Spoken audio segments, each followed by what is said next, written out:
up? What up? What up? Welcome back to another episode of Ticking Gray Bomb Refined Taste for Idiots. I am Mex. I am Mace. Welcome back. And today, as it stands, the recording of this video, we are about uh, 15 to 20 days away from the WindUp Watch Fair in New York City. So Mace and I are going to be visiting, participating, and what we thought would be a cool feature for the channel would be to have a preview of a few of the participating brands in WindUp that have caught our attention. Okay, and these are definitely micro brands that aren't really, hyped up too much, right? A couple of them are, but some of them that we're going to feature are really not household names, even within folks who have some degree of awareness of micro brands. So Mace is going to kick us off with the first brand that's on his radar screen. Yep, and the first brand I'm going to cover is Autodromo. This is Autodromo's website. Bradley Price is the founder of Autodromo. He's had a lifelong passion for cars, studied industrial design and art history, and has had a career in product design and branding. So he was looking for a watch, an affordable watch that drew from automotive inspiration, couldn't find one. So in 2011, he decided to launch Autodromo. It is headquartered in Dobbs Ferry, New York. Shout out to our college buddy, Ange. If you look through the Autodromo site, they don't just sell watches, they sell some straps, but they also sell driving gloves. I don't have the kind of vehicle that necessitates driving gloves. Neither does Uncle Mex, but that they do have that. They really pull from that automotive inspiration. So I wanted to take you through a couple of their watches. All right, so the prototypo are these three watches at the bottom. It has a black dial, white dial, blue dial. So if you're a fan of this channel, you know that this screams out for me, right? This is very much within my wheelhouse. I love that late 60s, early 70s aesthetic, especially in the chronograph space. This watch, has the sub registers at 3 and 9, the date at 6. It's a callback to the Hoya Carrera from the 60s and 70s. It's got a Seiko chrono mecha quartz. The case is 42 wide, 48 lug to lug. It's only 11.5 millimeters thick, so that's really sweet. And of course, the mecha quartz movement contributes to that. And the strap, the lug width is 20 millimeters and only water resistant to 50 meters. So right in line with our boy, the Speedmaster. Yeah, but I mean, again, this is a racing watch, a racing chronograph, right? I mean, hopefully you're not going to be, diving to the depths with this. Right, you're not going to launch. You got a problem. You got a serious problem. Right. If you're diving to the depths. I thought this was a pretty handsome watch. Agreed. They have kind of the perforated strap. They also have kind of the typical rally strap.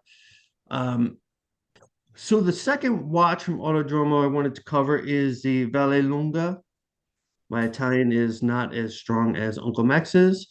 But they've got three colorways. They've got the gray, the white, and the black dial. So my son and I stopped by the Autodromo table last year, and he absolutely fell in love with the Vallelunga watch. He loved that it looked like a gauge in a racing car cockpit. It looks like a tachometer. And I've got buddies that I grew up with who used to screw around with cars and try to get more speed out of them, soup them up a little bit for low stakes racing. And they used to always talk about not redlining, right? Not pushing the car to the max. So this very much reminds me of my sort of, teens, late teens. And it's got a real big fan in my son. And this strap is really interesting too. I was trying to figure out what this reminded me of, and I think it's reminiscent of kind of the car seat in one of these racing cars where they had kind of ribbed backbone running down the car seat. So both of those watches are in the $600 to $700 range, and this one is an automatic. It has 60-hour power reserve. It's 40 millimeters across, 12 thick, and also resistant to 50 meters. The next watch This is a is, good looking watch, Mace. If I can jump in here. yeah, I mean, it doesn't fit my aesthetic, but I think I like how they designed this here. It's reminiscent for me. I think I'm a Nomos guy, and it's reminiscent for me of the Nomos Autobahn, which again has that driving inspired the odometer tachometer display type aesthetic. I think it's and I'll tell you what, the Nomos Autobahn is $5,000 timepiece. This is a tenth of that price with an automatic movement. That's an interesting value proposition right there. yeah. Yeah, and I also found it interesting. It's more prominent on the gray and white dial, but it looks like the two screws that would hold this gauge Yes. to the Right. dashboard, right? So that is it's if you're not into kind of older cars, this might seem a little out of place, but I think it is uh right on the money for looking at those cars of that era. So Yep. the next watch is called Group C, and this is a little funky. So, 5 different colorways. You've got sort of a teal, yellow, black, gray, or silver, and then gray, and different color highlights. This this is pretty funky. So this is if you grew up in the 80s, right? This would remind you of a pre-G-Shock Casio, right? Limited functionality, simple digital display. So this feels right at home with my childhood. I'm sure Max feel the same way. Um, it has a steel case and a sapphire crystal. So it's not just plastic. Case width is 36, lug to lug is 42, strap is 20. And the biggest head scratcher on this watch for me is the price tag of 475. You think about, I just before this video, and I'll share a link post production. Those old Casios can be had for in the $20 to $25 range today. So big upgrade, obviously. It's not just plastic, stainless steel, sapphire case, but still 475. It's not much of a discount from their other two watches. So that's the first brand they took a look at. I think it's a fun brand, rooted in a fascination with racing cars. The watches are stylish, well thought out, and really affordable at between five and $700-800. Definitely has a very clear design language, right? And I think we see this a lot in micro brands, right? They grab onto something like a dog, and they may choke it. And I mean, it's good to see this is their DNA, and they're gonna continue down exploiting that design language. So thank you for sharing that, Mace. Sure, and you're really going to go on kind of the other end of the micro brand spectrum. I have never heard of Minase. Mace and I have both gone to WindUp. Mace went to the one last year. I went to the one in 2021. I wasn't familiar with Minase. In kind of introducing this brand, I would say if Grand Seiko and Moser and Nomos had a love child, it would be Minase. So as we drill deeper, right, we could tell this is inspired by what they like to say is the Japanese three-dimensional puzzle. And that actually has a role in how these watches are built. Okay. So I want to just start with a brief introduction to the company. They were formed in 2005 and named for the town in which the workshop is located in Akita Prefecture, Japan. which is northwest of Sendai. So pretty far from Tokyo, pretty cold environment. And so I feel like, yeah, you do have the kind of some kind of an alpine, or almost a Japanese alpine feel here. Minase's owner, Kiowa, started off making watch cases. And then, much like I think about a lot of Swiss companies, right? Swiss watch companies today, they started off making specific components of watches, right? And then they cases and then kind of perforating the cases, drilling holes in the cases, right? In specific places where you can introduce the crown guard and et cetera, right? So in fact, their logo is a representation of a drill bit, okay, which harkens back to those precision kind of drills that Kiowa would make. So I would say what I've learned is that they've been come to be associated with two craftsman features, right? And we kind of see this here, right, in the video. The high polish and this Urushi lacquer dial finishing. Okay, again, very similar to Grand Seiko in this respect, right? When you look at the Zaretsu polishing and some of their pretty dials, right? So we have a baby Grand Seiko. This may be the little infant Grand Seiko. It's still small company. We'll look at some of the collection pieces just as we did with Autodromo. It's important to note Minase only has 80 employees, right? So small company, restricts the production, and they report that they're making about 50 pieces a month.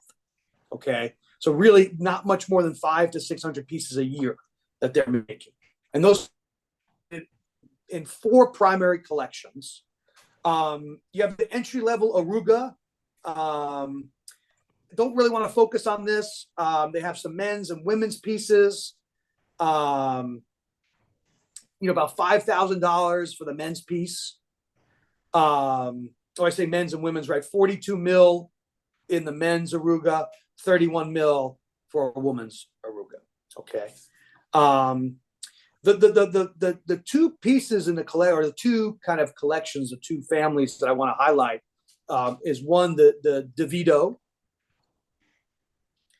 and in particular with the Urushi option. I think these are definitely the more interesting and aesthetically pleasing pieces here. Okay, so they're really nicely proportioned, 45.5 millimeter diameter, 11 millimeter thickness. They all have Swiss movements. Okay, so they prefer the ETA 2892, and so they have an elaborate. It's kind of customized for Minase, but that's the backbone of the pieces. So this DeVito with the Urushi option, again, not cheap. That'll set you back about $7,900. Okay, and I want to call to attention. I mentioned this Japanese 3-dimensional puzzle and the kind of modularity of the build. You'll see the lugs look a little pronounced. Okay, and that puzzle element speaks to a unique piece of the construction of the watch, where it's all it's modular in its construction. Okay, so each lug is put on by itself. So in theory, if you really get a bad ding on one lug, you don't have to replace the case. You can just replace that lug. Okay, and that's Minase thinks that there's some. It's very Japanese, right? In its approach to product design. I'm not sure there's a ton of value here, but it's definitely, I think it's unique to their philosophy of building the watch. Okay. The other really notable piece of the collection is their windows model, right? And so they have a 5 and 7 window model, and so you'll see this here on the screen. There's a lot of sapphire that kind of wants to show you every element of the watch, right? And you can tell. So the 5 window model just has 5 panes of sapphire. the 7 has, again, no surprise, right? 7 panes of sapphire crystal to let light in, to showcase all the elements of the build of this watch, right? So very unique. It's a little clunky, right? I think it's the windows have a case that's 38 by 47 millimeters. It's this rectangular case size, 13 millimeter thick, and again with that 2892 A2 ETA movement inside. So in terms of pricing. Yeah, I was just going to mention with the Windows, whether it's Windows 5 or Windows 7, that also corresponds to the number of dates that they show in the date wheel, the cutaway Yes. dial. So Good point. And so yeah, so and that aesthetic, Mase, I'm glad you picked up on that. That's kind of throughout these larger date windows is also kind of representative of the Minase style, right? yep. And yeah, do you want a really broad date window? Even the DeVitos have a 3 kind of a wedge, like a triangular wedge to them, which again gives a little bit more in the aesthetic of the watch, just as opposed to kind of a single either circular or square date window. The price point on this, again, for what it is, I think pretty compelling. The 5 window would be about $4,000, and the 7 window is $5,700. And those prices, by the way, include tax, shipping to the U.S., and duties. They cover the duties, shipping outside Japan.